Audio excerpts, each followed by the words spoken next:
ابتدائی دور ہے، بالکل بچہ ابھی ہے، کھیل بس لائف، اس کے سوا اسے کوئی زندگی سے سروکار ہی نہیں، زندگی کے تلخ حقائق ابھی اسے معلوم نہیں۔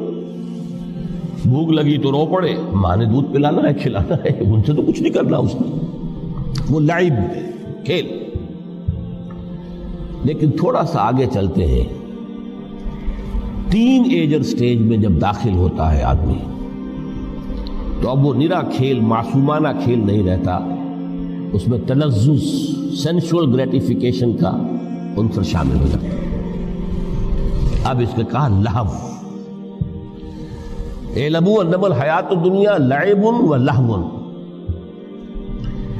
ذرا آگے بڑھیے تو انسان پر سب سے زیادہ دھن سوار ہو جاتی ہے، بناؤ سنگھار، میرا لباس فیشن کے مطابق ہو، کہیں ایسا نہ ہو مذاق اڑے۔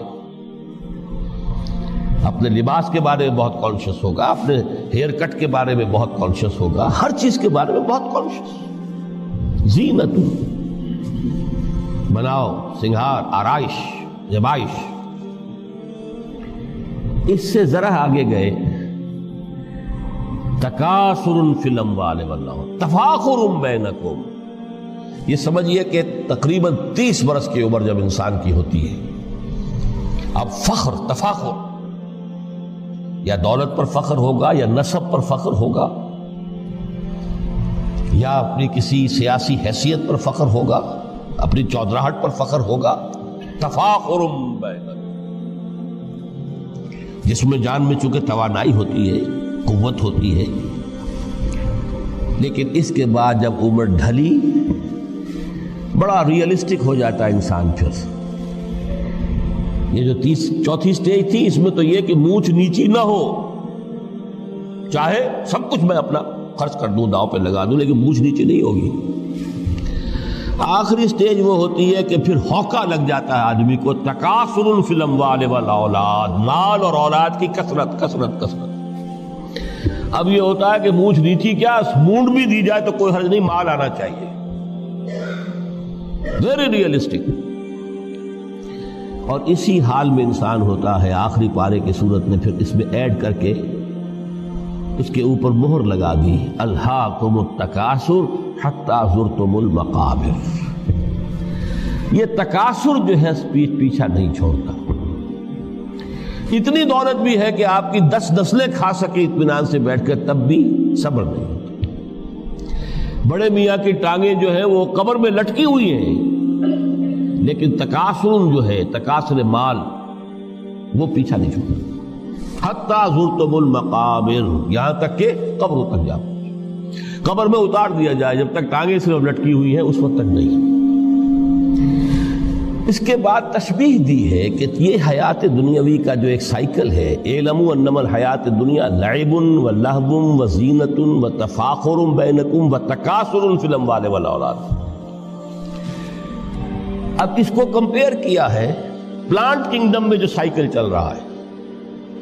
یہ ہمارا سائیکل ہے 60-70 برس کا، بچہ پیدا ہوا، خوشیاں منائی گئی، پھر وہ لڑکپن سے، پھر ٹین ایجر سٹیج سے، پھر جوانی ہے، پھر ادھیڑ عمر ہے، اور پھر بڑھاپا ہے، اور پھر قبر میں اتارا جانا ہے۔ لیکن یہ کہ پلانٹ کنگڈم میں سائیکل چلتی ہے، کمثل غیث اعجب الکفار نباتہ ثم یہیج فتراہ مصفرا ثم یکون حطاما۔ یہ 4 سٹیج ہیں۔ جیسے بارش برستی ہے تو سبزہ نمودار ہوتا ہے، اور کاشتکار کو بڑا اچھا لگتا ہے، اس نے بیج بویا تھا، اس نے محنت کی تھی، اس نے ہل چلایا تھا، اعجب الکفار نباتہ، اس کو بہت اچھا لگتا ہے، دل باغ باغ ہو جاتا ہے۔ جیسے آپ کے یہاں بیٹا ہوا، پوتا ہوا، خوشیاں مناتے ہیں آپ۔ کمثل غیث اعجب الکفار نباتہ ثم یہیج، پھر وہ فصل اپنی پوری قوت کو پہنچتی، فصل لہرا رہی ہے، فتراہ مصفرا، پھر وہ زرد ہو جاتی ہے، وہ ہریاول اب ختم ہوئی، اب فصل پک گئی ہے، اب وہ زردی پر آ گئی ہے۔ ثم یکون حطاما، پھر وقت آتا ہے اگر وہ خضرو گھاس ہے تو پھر وہ چورا چورا ہو کر پھر وہ مٹی میں مل جاتی ہے، اور اگر فصل ہے تو کھیتی کٹ گئی، اس کے بعد کیا رہ گیا؟ وہ چورا ہی رہ جاتا ہے باقی۔ یہ لائف کا سائیکل چل رہا ہے، 3 مہینے کا ہو، 4 مہینے کا ہو، یہ ہے پلانٹ کنگڈم کا، وہ ہے سائیکل انسانی زندگی کی۔ اب فرمائی ٹیپ کی بات جو ہے، وَفِي الْآخِرَةِ عَذَابٌ شَدِيدٌ وَمَغْفِرَةٌ مِّنَ اللَّهِ وَرِضْوَانٌ۔ دیکھو دنیا کی زندگی تو ان سٹیجز سے ہو کر گزری جانی ہے، جو پیدا ہوا ہے اس پر بڑھاپا بھی آئے گا، موت بھی آئے گی۔ کل نفس ذائقۃ الموت، جو سورہ آل عمران کی 185ویں آیت کا پہلا جملہ تھا۔ ہر انسان کو جو پیدا ہوا موت آنی ہے۔ اب یہ ہے کہ وہ کہیں آپ نے محل میں گزار لی زندگی، کسی کٹیا میں گزار لی زندگی، کسی کی فٹ پاتھ پر گزر گئی زندگی، زندگی گزر جاتی ہے، گزرتی ہے، اور ان 5 سٹیجز میں سے ہو کر گزرتی ہے۔ آپ گندی گلیوں میں بچوں کو کھیلتے ہوئے دیکھتے ہیں، وہ بھی کھیل رہے ہوتے ہیں،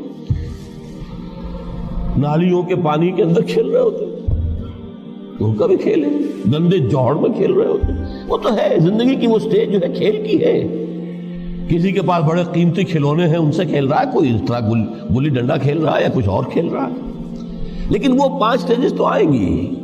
اعلموا انما الحیات الدنیا لعب ولہو وزینۃ وتفاخر بینکم وتکاثر فی الاموال والاولاد کمثل غیث اعجب الکفار نباتہ ثم یہیج فتراہ مصفرا ثم یکون حطاما وفی الآخرۃ عذاب شدید ومغفرۃ من اللہ ورضوان۔ آخرت میں جا کر یہ بائیفرکیشن ہو جانی ہے، یا تو شدید عذاب اور یا اللہ کی مغفرت اور رضا۔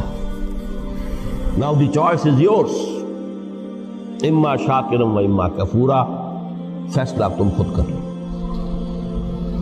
وما الحیات الدنیا الا متاع الغرور، یہاں بھی آخری الفاظ وہ ہے کہ دنیا کی زندگی دھوکے کے سوا کچھ نہیں۔ کیوں؟ اگر تو دنیا کی زندگی میں گم ہو گئے، جیسے کہ اقبال نے کہا ہے کہ کافر کی یہ پہچان کے آفاق میں گم ہے، اور مومن کی یہ پہچان کے گم اس میں ہے آفاق۔ دنیا میں رہو، طالب دنیا نہ بنو، طالب عقبہ، طالب آخرہ۔ دنیا میں رہو، برتو، استعمال کرو، تمہارے لیے پیدا کیا گیا، بھائی برتو، متاع ہے، برتنے کی شے ہے۔ ہاں حلال اور حرام کی پابندیاں سامنے رکھو، باقی برتو۔ مطلوب یہ نہ ہو، مقصود یہ نہ ہو، مطلوب آخرہ ہو۔ انما الدنیا خلقت لکم وانتم خلقتم للآخرہ۔ منزل وہ رہے، مستحضر رہے، سامنے رہے کہ میں تو اجنبی ہوں، یہاں یہ میرا وطن نہیں ہے۔ الدنیا سجن المومن و جنت الکافر۔ جیسے کسی پرندے کو کسی پنجرے میں بند کر دیا گیا ہو، اس طرح ہمیں اس دنیا میں بھیج دیا گیا، اللہ کی مرضی ہے، اس نے بھیجا ہے۔ جب تک وہ چاہتا ہم رہیں گے یہاں، لیکن ہمارا دل یہاں نہیں لگے گا۔ بازار سے گزرا ہوں، خریدار نہیں ہوں، طالب دنیا نہ، تب تو یہ کوئی دھوکے کا سودا نہیں، وطن نہیں، بالکل نہیں۔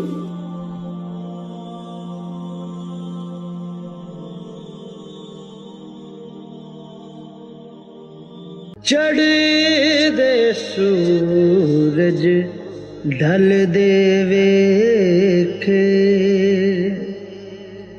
بجھے دیوے بل دے ویکھے، چڑھ دے سورج ڈھل دے ویکھے،